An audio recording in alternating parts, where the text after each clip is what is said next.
ప్రభు అందరినీ దీవించునుగాక.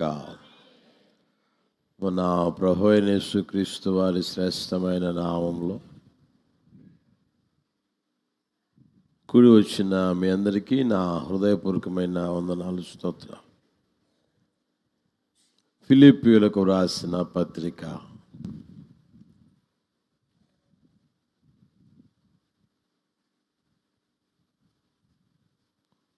ఫిలిప్పీయులకు రాసిన పత్రిక 4వ అధ్యాయం 19వ వచనం అందరం కలిసి చదువుదాం. కాగా దేవుడు తన ఐశ్వర్యము చొప్పున క్రీస్తు యేసునందు మహిమలో మీ ప్రతి అవసరమును తీర్చును. ఇంగ్లీష్లో ఒక అక్షరం ఎక్కువ ఉంటుంది, నా దేవుడు అనే మాట ఉంటుంది. నా అనే అక్షరం ఎక్కువ ఉంటుంది. నా దేవుడు క్రీస్తు యేసునందు మహిమలో తన ఐశ్వర్యము చొప్పున మీ ప్రతి అవసరమును తీర్చును. యేసు నామములో నా తండ్రి ఆ కార్యము చేయును గాక. మన ప్రతి అవసరమును తీర్చును గాక. మనం ఆరాధన చేస్తున్న నజరేయుడైన యేసయ్య మన అవసరాలన్నీ తీర్చే దేవుడు. ఒకటి కాదు, రెండు కాదు, మన కొరతలన్నీ తీర్చే దేవుడు. ఏ లేమీ లేకుండా చేయుటకు సర్వశక్తి కలిగిన దేవుడు. ఎలా అంటే తన ఐశ్వర్యము చొప్పున అని రాయబడింది. దేవునిని మించిన ఐశ్వర్యవంతుడు లేడు గనుక ఆయన ఐశ్వర్యము చొప్పున మన ప్రతి అవసరాన్ని ఆయన తీరుస్తూనే ఉంటాడు. మీరు గమనిస్తే చిన్న పిల్లల పిడికిలి ఎంత ఉంటుంది? చిన్నదిగా ఉంటుంది. అదే సమయంలో పెద్దవారి పిడికిలి చిన్న పిల్లల్ని తీసుకోమంటే వాళ్ళు ఇలా తీసుకోరు, ఇలా తీసుకోరు, ఇలా తీసుకుంటారు. అయితే వాళ్ళ దోశలతో ఎంత తీసుకున్నా ఒకటే, పెద్దవారు ఇట్లా పట్టుకొని ఇచ్చినా ఒకటే, ప్రియమైన వాళ్ళ. కనుక మన దేవుడు ఐశ్వర్యవంతుడు కనుక ఆయన ఐశ్వర్యము చొప్పున అడిగిన దానికంటే, ఊహించిన దానికంటే ఆశ్చర్యమైన కార్యాలు ఒక్కొక్కరి జీవితంలో ప్రభువు చేయును గాక. హల్లెలూయా. ఇశ్రాయేలు ప్రజల జీవితంలో వారి అవసరాలన్నీ తీర్చిన దేవుడు నిన్న నేడు నిరంతరం ఏకరీతిగా ఉన్నాడు కనుక ఆయన చెయ్యలేనిది, ఇవ్వలేనిది, తీర్చలేనిది అంటూ ఏదీ లేదు కనుక ఆయన కార్యాలు చేయును గాక. దావీదు మహారాజు అన్నారు, యెహోవా నా కాపరి, నాకు అనండి గట్టిగా మాట, యెహోవా నా కాపరి, నాకు లేమి లేమి లేమి కలగదు. అలా మనం ప్రతి దినం చెప్పుకొనగలిగే స్థితిలోనికి రావాలి. నా దేవుడు నాకు కాపరిగా ఉన్నాడు, నాకు లేమి కలగదు. ఏ సమయంలో ఏదైతే నాకు అవసరమై ఉన్నదో ఆ ప్రతి అవసరత నా దేవుడు తీరుస్తాడు. ఇంతవరకు తీర్చిన దేవుడు ఇక మీదడు కూడా తప్పకుండా తీర్చును గాక. హల్లెలూయా. ఈ అవసరాలన్నీ దేవుడు ఆయన ఐశ్వర్యం చొప్పున తీర్చేదానికి మనం ఏం చేయాలి అంటే దేవునిని మహిమపరచగలగాలి. ఎంతగా అయితే దేవుణ్ణి మనం మహిమపరుస్తూ ఉంటామో అంతగా దేవుడు మన అవసరాలన్నీ తీరుస్తూ ఉంటాడు. ఈ విషయంలో మీకు తెలియజేశా, మనం క్రీస్తు మనల్ని చేర్చుకున్నట్లుగా ఒకరిని ఒకరం చేర్చుకొనగలిగినప్పుడు దేవునికి మహిమ కలుగుతుంది. నీతి ఫలములతో నిండుకొనిన వారిగా ఉంటే దేవునికి మహిమ కలుగుతుంది. స్తుతి యాగము అర్పించుట వలన దేవునికి మహిమ కలుగుతూ ఉంటుంది. ఎంతగా అయితే దేవుని స్తుతిస్తావో అంతగా దేవుడు మహిమపరచబడుతూ ఉంటాడు కనుక అంతగా అవసరాలన్నీ తీరుస్తూ ఉంటారు. తర్వాత మనం క్రైస్తవులం అయినందుకు బాధ అనుభవించిన ఎడల ఆ పేరును బట్టే దేవుని ఏం చేయాలంట, మహిమపరచాలి. ఆ బిరుదు మనకి ఇచ్చాడు, దేవుని బిడ్డలో. ఏమని చెప్పండి గట్టిగా. మనం ఎవరమంట? లోకం చెప్తుంది, గవర్నమెంట్ కూడా చెప్తుంది, అధికారులు కూడా చెప్తారు. ఏమని తెలుసిన, మీరు దేవుని బిడ్డలండి, మీరు క్రిస్టియన్స్ అండి, మీరు దేవుని బిడ్డలండి. హల్లెలూయా. వాళ్ళు ఎవరి బిడ్డలని అర్థం? ఇప్పుడు చెప్పండి. మీరు దేవుని బిడ్డలు అన్నప్పుడు వాళ్ళెవరు? వాళ్ళే చెప్పుకున్నాం, మేము దెయ్యాల బిడ్డలం, మీరు దేవుని బిడ్డలు అని. హల్లెలూయా. కనుక ఆ పేరును బట్టి మనం ఏం చేయాలి? దేవునికి మహిమ కలుగుతూనే ఉంటుంది. మనం బాధపడకుండా శ్రమలు అనుభవిస్తా, బాధలు అనుభవిస్తా ఎంతకైతే నడిపించబడుతూ ఉంటామో ఆ పేరును బట్టే దేవునికి మహిమ కలుగుతూ ఉంటుంది. హల్లెలూయా. ప్రభు ఎందుకు మళ్ళా ఈ మాటలు ప్రేరేపించాడు కనుక చెప్తూ ఉన్నా. వేరేది చెప్పాలనుకున్నాను కానీ ఎందుకో పరిశుద్ధాత్ముడు బలవంతం చేశాడు. అందుకని ఈ మాటలు తెలియజేస్తాను, జాగ్రత్తగా ఆలకించాలని ప్రేమతో కోరుకుంటూ ఉన్నా. పేతురు మొదటి పత్రిక 4వ అధ్యాయం 9వ వచనం నుంచి చూద్దామా? అందరు తీయండి. బైబిల్లో ఉన్న వాళ్ళందరూ, చదువు వచ్చిన వాళ్ళందరూ తీయండి. 4వ అధ్యాయం, పేతురు మొదటి పత్రిక 4వ అధ్యాయం 9వ వచనం. సనుగు కొనకుండా ఒకనికి ఒకడు ఆతిథ్యము చేయుడి, దేవుని నానావిధమైన కృప విషయమై మంచి గృహ నిర్వాహకులై ఉండి ఒక్కొక్కడు కృపావరము పొందిన కొలది ఒకనినొకడు ఉపచారము చేయుడి. ఒకడు బోధించిన ఎడల దైవోక్తులను బోధించినట్లు బోధింపవలను. ఒకడు ఉపచారము చేసిన ఎడల దేవుడు అనుగ్రహించు సామర్థ్యము నుండి చేయవలను. ఇందువలన దేవుడు అన్నిటిలోనూ యేసుక్రీస్తు ద్వారా మహిమపరచబడును.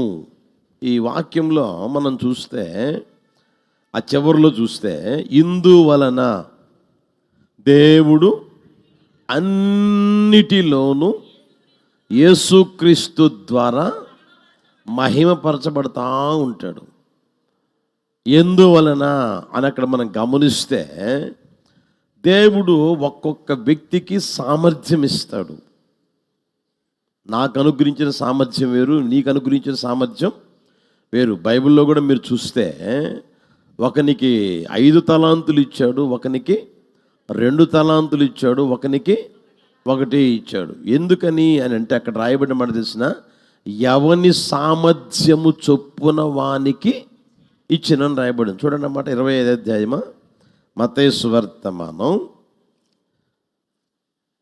25 తీయండి.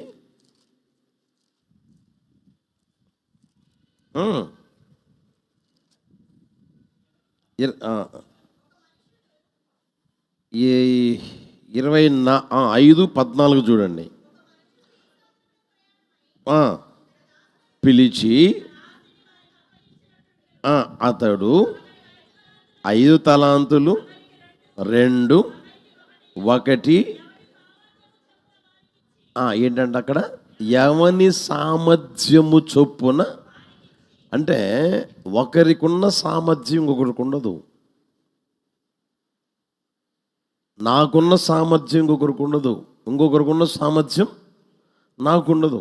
ఇంకా మీకు అర్థం కావాలంటే, నాకున్న బలము చొప్పున నీకుండదు, నీకున్న బలము చొప్పున నాకున్నది. ఎవరి బలం వాళ్ళది, ఎవరి సామర్థ్యం వాళ్ళది. కనుక మనం చదువుకున్న వాక్యంలో మీరు చూస్తే, ఒకడు సామర్థ్యము నొంది చేయవలెను అని రాయబడింది. ఇంకా మీరు అక్కడ చూస్తే ప్రియమైన వాళ్ళరా, ఒక్కొక్కడు కృపావరము పొందిన కొలది ఒకనికొకడు ఉపచారం చేయండి. ఎలా అని అంటే, సామర్థ్యము, దేవుడు అనుగ్రహించు సామర్థ్యము నొంది దేవుడు అనుగ్రహించు సామర్థ్యం ఉంది. అంటే ఎవని సామర్థ్యము చొప్పున వాడు ఏం చేయాలి అంటే పరిచర్య చేయడం నేర్చుకోగలగాలి. పరిచర్యలు నానా విధాలు, ఒకటి కాదు అక్కడ రాయబడింది. 10వ వచనం చూడండి, దేవుని నానా విధములైన కృప విషయమై, చాలు, నానా విధాలుగా ఉంటుంది పరిచర్య అనేది. కొంతమంది ప్రార్థన చేస్తారు, కొంతమంది పాటలు పాడతారు, కొంతమంది మందిరం ఊడుస్తారు, కొంతమంది బూజు దులుపుతారు, కొంతమంది ఏమండి జాగ్రత్తగా కనిపెట్టుకుంటూ ఉంటారు, జాగ్రత్తగా చూసుకుంటూ ఉంటారు. వాళ్ళకి కొంతమంది నమ్మకస్తులు ఉంటారు, కొంతమంది అపనమ్మకస్తులు ఉంటారు. అర్థమవుతుందా? ఆ విధంగా ఒక్కొక్కరికి దేవుడు ఏం చేశాడంటే పంచి పెడతాడంట. ఆ పంచి పెట్టిన ఆ సామర్థ్యమును బట్టి లేదా ఇచ్చిన తలాంతులను బట్టి వాళ్ళు ఏం చేయాలి అంటే సామర్థ్యాన్ని బట్టి పరిచర్యలో కొనసాగగలగాలి, పరిచర్య చేయగలగాలి. అట్టి కృప ప్రభు అనుగ్రహించునుగాక. హల్లెలూయా. నువ్వు ఎంతగా అయితే నీ సామర్థ్యము చొప్పున పరిచర్య చేస్తూ ఉంటావో దానిని బట్టి దేవుడు ఏం చేస్తాడంట మహిమపరచబడతా ఉంటాడు. హల్లెలూయా, హల్లెలూయా. ఒక చోట ఉంది, ఏమని తెలిసిన, వారు తమకున్న బలమును నమ్మకముగా ఉపయోగించరు అని రాయబడింది. దేవుడు సామర్థ్యం ఇచ్చాడు, దేవుడు బలం ఇచ్చాడు, దేవుడు పరిచర్య చేసే వరం ఇచ్చాడు, దేవుడు పరిచర్య చేసే ఆ కృపచేత నింపాడు. ఇప్పుడు నింపాడు అనుకోండి, ఆ నింపబడింది ఎందుకయ్యా అంటే సామర్థ్యం నుండి పరిచర్య చేసేదానికి. అర్థమవుతుందా? ఇప్పుడు వాళ్ళు ఏం చేస్తున్నారు, తమకున్న బలమునట నమ్మకముగా ఉపయోగించారంట. సామర్థ్యం అయితే ఉంది కానీ నమ్మకముగా చేయరన్నమాట. అర్థమవుతుందా? అలాంటి వాళ్ళ ద్వారా దేవుని నామం పొరపాటును కూడా మహిమపరచబడదన్నమాట. దేవుడు నీకు ఇచ్చిన బలం చొప్పున, కృప చొప్పున, సామర్థ్యం చొప్పున నువ్వేం చేయాలి అంటే ప్రియమైన వాళ్ళరా, నువ్వు పరిచర్య చేస్తూనే ఉండగలగాలి. హల్లెలూయా, హల్లెలూయా. ఇప్పుడు అది నాకు చేత కాదండి అన్నప్పుడు నీకు చేత అయింది ఏది ఉంటుందా ఉండదా? చెప్పండి గట్టిగా. నేను ఉన్నాను అనుకోండి, అంతెత్తు ఎక్కలేనండి, అదిగో ఆ పని చేయలేనండి అని నేను అన్నప్పుడు నేను చేయగలిగింది ఉంటుంది కదా, ఉంటుందా ఉండదా? ఉంటుందా? ఇప్పుడు ఆ చేయగలిగింది కూడా చేయకుండా ఉంటే దాన్ని ఏమంటారు? అర్థమైందా? సామర్థ్యము నొంది నువ్వేం చేయాలి అంటే పరిచర్య చేసుకుంటూ వెళ్తా ఉండగలగాలి. దేవుడు నీకిచ్చిన పరిచర్య. హల్లెలూయా. హెబ్రీ పత్రిక 6:10 గమనించండి. హెబ్రీ పత్రిక 6వ అధ్యాయం 10వ వచనం, మీరు చేసిన కార్యమును మీరు పరిశుద్ధులకు ఉపచారము చేసి ఇంకనూ చేయుచుండుట చేత తన నామమును బట్టి చూపిన ప్రేమను మరుచుటకు దేవుడు అన్యాయస్తుడు కాదు అని రాయబడింది. ప్రియమైన వాళ్ళ అక్కడ మీరు చూడండి, మీరు చేసిన కార్యమును తర్వాత పరిశుద్ధులకు ఉపచారము చేసి ముగించారా, చేస్తున్నారా?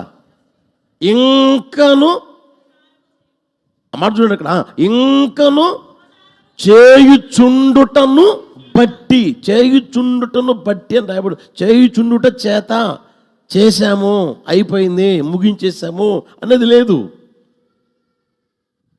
అర్థమవుతుందా? అప్పుడప్పుడు కొంతమంది అంటారు, ఏమో తెలిసిన ఆ వయసులో, అర్థమైందా, అప్పట్లో మరి ఇప్పట్లో ఏమైంది? అర్థమైందా? కొంతమంది మాట్లాడమాట అప్పట్లో మరి ఇప్పుడు ఏమైంది? అప్పుడు తిన్నదానికంటే ఇప్పుడు ఎక్కువ తింటున్నావు కదా, అవునా కదా? అప్పుడు సంపాదించిన దానికంటే ఇప్పుడు సంపాదిస్తున్నావు కదా. అప్పుడున్న ఆశీర్వాదం కంటే ఇప్పుడు ఎక్కువ ఆశీర్వాదం ఉంది కదా. అప్పుడు అనుభవిస్తున్న దీవెన కంటే ఇప్పుడు అనుభవిస్తున్న దీవెన ఎక్కువే కదా. మరి అప్పట్లో ఎరగబడి చేశాను అన్నప్పుడు ఇప్పట్లో ఏం కావాలి? ఇంకా ఎక్కువ చేయాలి కదా.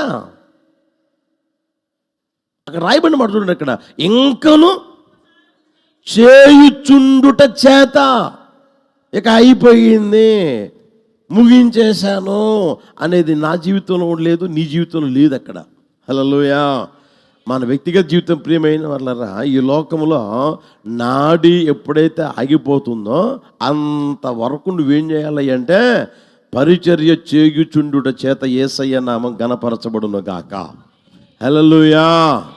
నేను ఒకటని చెప్పడంలే, మందిరం ఊడ్చేదని చెప్పడంలే, లేకపోతే వండేదని చెప్పడంలే, లేదా వడ్డించేదని చెప్పడంలే, లేకపోతే ఇంకోటని చెప్పడంలే. అన్నీ, అది ఏ పరిచర్య అయినా సరే, అది ఏదైనా సరే ఎవరిచ్చారనంటే ఆ మాట చూస్తారా చూడండి. ఒక మాట చూపిస్తాను మీకు. 20వ అధ్యాయం అపోస్తుల కార్యాలు 20వ అధ్యాయం 24వ వచనం. అపోస్తుల కార్యాలు 20వ అధ్యాయం 24వ వచనం. అయితే దేవుని కృపా సువార్తను గూర్చి సాక్ష్యమిచ్చుట యందు నా పరుగును నేను ప్రభువైన యేసు వలన పొందిన. ఎవరి వలన పొందాం? గట్టి చెప్పాలి. పరిచర్య ఉంది. ఆ పరిచర్య ఎవరిచ్చారు? ఇప్పుడు నేను ఉన్నాను అనుకోండి, నాకు ఎవరిచ్చారు పరిచర్య? గట్టి చెప్పండి. యేసయ్య ఇచ్చాడు. అర్థమవుతుందా? ఇంకెవరు ఇవ్వలే. నాకు పరిచర్య ఇచ్చిందంటే యేసయ్య. అర్థమవుతుందా? మీకు కూడా ఇచ్చింది ఎవరు చెప్పండి? అది ఏదైనా సరే, ఏ పరిచయం సరే, ఎక్కువసేపు మోకాళ్ళ మీద అలాగే ఉండి ప్రార్థన చేయగలిగే ఆ కృప ఇచ్చాడా? అది ఇచ్చింది ఎవరు నీకు చెప్పండి? ఊడ్చే పరిచయం ఇచ్చాడు, లేకపోతే ఇంకొకటి ఇచ్చాడు. అది ఏదైనా కానీ, ఏదైనా సరే అది నీకు దేవుడు ఇచ్చింది కనుక ఆ దేవుడు ఇచ్చిన ఆ పరిచయం నువ్వేం చేయాలి తెలుసునా? ప్రియమైన వాళ్ళరా, నీ సామర్థ్యము కొలది నువ్వు పరిచర్య చేయుదువుగాక. హల్లెలూయా. చేశాను ఇంకా ఎంతకాలం చేయాలి అనే ఆ మాట మన నోట రాకూడదు ప్రియమైన వాళ్ళరా. అర్థమవుతుందా?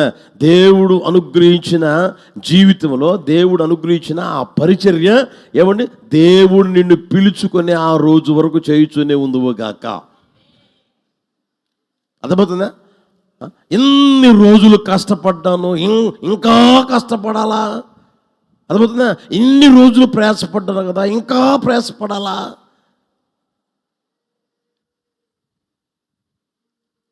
ఇన్ని రోజులు నా ప్రాణాన్ని దారపోసాను కదా, ఇంకా ప్రాణం దారపోయాలా? ఇంకా ఎక్కడుంది శక్తి, ఇంకా ఎక్కడుంది బలం, ఇంకా ఎక్కడుంది ఇదంతా అనే ఆ మాటలో యేసు నామములో మన నోట రాకుండాను గాక. హల్లెలూయా. ప్రయాస పడుతున్నావు కాబట్టే దేవుడు ఏం చేశాడు? నీకు సామర్థ్యం ఇచ్చాడు. ప్రయాస పడేదానికే ఇచ్చాడు, కష్టపడేదానికే ఇచ్చాడు, పరిచర్య చేసేదానికే ఇచ్చాడు. అర్థమవుతుందా? ఇప్పుడు మీరు చూడండి, దారిని పోతా ఉన్నాం అనుకోండి, ఆ చెట్టు పచ్చగా ఉంది, దాని జోలు ఎవడన్నా పోతాడా? నోరు తెరవండి. ఆ చెట్టు నిండా ఫలాలు ఉన్నాయి, అప్పుడు చెప్పండి గట్టిగా. ఎందుకని? ఫలాలు ఉన్నాయి కాబట్టి. అంటే అర్థమేంటి? ఫలాలు ఉన్న చెట్టుకే. అర్థమవుతుందా?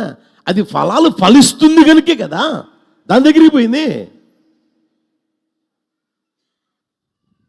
అర్థమవుతుందా? ప్రియమైన వాళ్ళరా, ఒకసారి గుర్తెరగండి. అందుకనే అది ఎక్కడైనా సరే, అది నీ ఇంట్లోనైనా సరే, లేకపోతే నువ్వు వెళ్తున్న ఆఫీసులోనైనా సరే, లేకపోతే వస్తున్న మందిరంలోనైనా సరే, దేవుడు నీకు అనుగ్రహించిన సామర్థ్యము చొప్పున చేయుదువుగాక. హల్లెలూయా. అలా మీరు చేసి చూడండి. స్వామర్థనాన్ని కొంచెం పక్కన పెట్టి, దేవుడు నాకు శక్తిని ఇచ్చాడు కదా, బలం ఇచ్చాడు కదా అని చేసి చూడండి. నీ అధికారుల ద్వారా నువ్వు మన్నన పొందవా? నీ అధికారుల దృష్టి నీ మీద ఉండదా? ఏ ఉద్యోగమైనా చేయి, పాస్ పని చేసుకో. అయ్యో ఈ అమ్మాయి బాగా కష్టపడుతుంది, ఈ అబ్బాయి బాగా కష్టపడుతుంది, ఈ కుటుంబం మా దగ్గరికి వచ్చినప్పుడు బాగా కష్టపడుతున్నారు అని చూసి నేను విడిచిపెడతారా? తోసేస్తారా? తొలలాడతారా? ఎప్పుడైనా చేస్తారా? పొరపాటు కూడా చేయరు. వాళ్ళ దయని మీదకి వస్తుంది, వాళ్ళ ఏమంటే ప్రేమ నీ మీదకి వస్తుంది, వాళ్ళ కటాక్షం, వాళ్ళ కనికిరం, వాళ్ళ జాలి ఏమంటే నీ మీద చూపుతూనే ఉంటారు. ఎంతకాలం తెలిసినా నువ్వు ప్రయాసపడుతూ ఉన్న కొలది అది చూపుతూనే ఉంటారు. ఒక మనిషే చూపగలిగినప్పుడు దేవుడు చూపడా? కనుక ప్రియమైన వాళ్ళరా, మన వ్యక్తిగత జీవితంలో మనకు ఉండవలసిన స్వభావం ఏంటంటే పరిచర్య చేశాము, గతంలో చేశాము, ఇప్పుడు నేను చేయలేకపోతున్నాను, చేయలేను అనే మాట పొరపాటును కూడా రాకూడదు. మనం చేస్తూనే ఉందము గాక. ఎందుకంటే అది ఎవరిచ్చింది అంటే దేవుడు అనుగ్రహించిన పరిచర్య. అది దేవుడిచ్చింది, మనిషి ద్వారా పొందుకున్నదే కానీ. అందుకని అంటాడు చూడండి, నేను దేవుని వలన పొందిన పరిచర్య, నేను దేవుని వలన పొందిన పరిచర్య. హల్లెలూయా. మీరు చూడండి, సమూయేలు మనందరికీ బాగా పరిచయం. పాలు విడిచిన దినమందు తీసుకొని వచ్చి మందిరంలో పడేసింది. ఎప్పుడా? పాలు విడిచిన సంవత్సరం ఎన్ని ఉంటాయి? ఒకవేళ 3 ఉంటాయేమో, ఇంకా అనుకుంటే ఒక 4 సంవత్సరాలు ఉంటాయి అనుకోండి.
సకుడా ప్రియుడా ప్రాణ ప్రియుడా నీతో అనుబంధము కాదే ఈనాటికి ఏనాటికి వీడిపోదు విభుడా యేసయ్యా ఇన్ని నాళ్ళ దివ్య జ్ఞాపిక పలికే గీతిక సకుడా దివ్య సకుడా ప్రియుడా ప్రాణ ప్రియుడా నీతో అనుబంధము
ప్రాణమై పలికే ప్రేమ నీవై నీవు నాతోనున్నావు నా హృదయ సీమ నీలే మహారాజుగా నిలిచావు నీవు నా ముందుగా నడిచే కాపరిగా నా జీవేడగా నడిపించే యేసయ్యా సద్గుణ రాశివి నీవేనని స్తుతి మహిమలు చెల్లించెదను నిత్యము నిన్ను కీర్తించెదను సద్గుణా దివ్య సద్గుణా ప్రియుడా ప్రాణ ప్రియుడా నీతో అనుబంధము కాదే ఈనాటిదే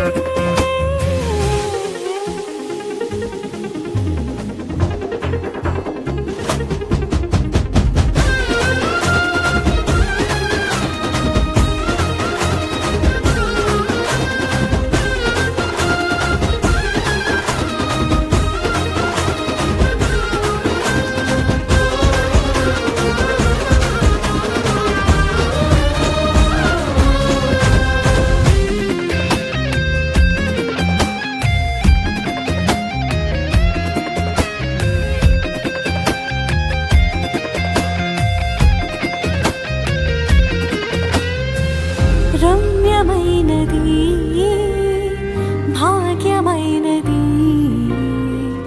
నిత్యమైనది సరిపోల్చలే